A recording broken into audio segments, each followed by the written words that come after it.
fellow Toastmasters, any distinguished guests if we have any here. Stress, turmoil, sadness. Most adults experience these kinds of emotions at some point in their life. For myself, I can say that I experienced what I think is more than my fair share of stress and turmoil and sadness in 2012. Now, the story of why is really better left for another day, preferably over multiple bottles of wine. But let me just say that 2012 was less than an ideal year for me. So in an attempt to make 2013 better, I have been investigating ways of learning to cope with these kinds of negative emotions. Now, coping mechanisms are touted by therapists as exactly that. Mechanisms that you can use to deal with or cope with things that are happening around you. I liken coping mechanisms to being prepared for the unpredictability of the weather. So every day I start my day, I hope it's going to be sunny out, I hope it's going to be bright out, but inevitably, sometimes the rain falls. So then I have my umbrella with me, and that umbrella keeps me from getting completely drenched. So it's my coping mechanism. Coping mechanisms help me be prepared for what is to come in my day. Now, coping mechanisms can be anything from learning to reframe your problem, to learning to focus on something else. And sadly, some people will turn to coping mechanisms such as drugs or alcohol or technology and social media. I personally have turned to the teachings of Eastern philosophies, Buddhism, Hinduism, Taoism. Now, these are all really deep readings.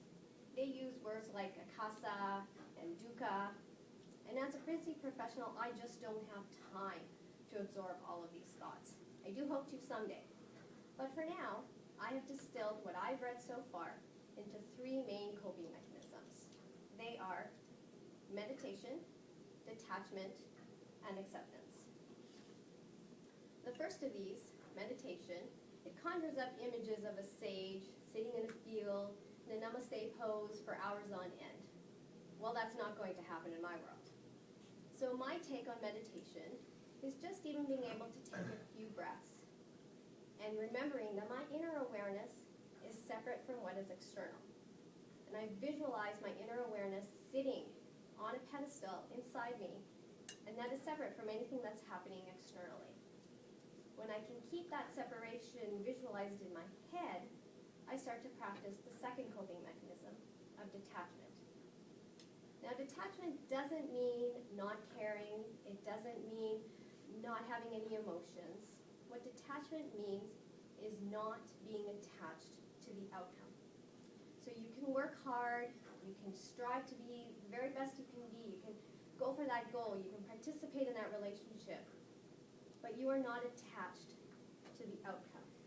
And when I find for myself, when I'm not attached to the outcome, I'm no longer living in fear. When I'm not living in fear, I can continue to work harder. So by detaching, I'm actually allowing myself to invest more. When I stop caring about that outcome, I'm then practicing the third coping mechanism, which is acceptance. Now, the thing to remember about acceptance is that doesn't mean being a victim. It doesn't mean being helpless. Acceptance means truly that, just accepting that what is happening is what is meant to be happening. So after having worked really hard, after having put in all that investment, that whatever is happening is what is supposed to happen, and I find that I can accept that with a little bit more peace, which then, of course, leads right back into being able to meditate. So you can really see how these three coping mechanisms really work in synergy. So you start with the meditation. You keep that inner awareness separate from whatever is happening externally around you.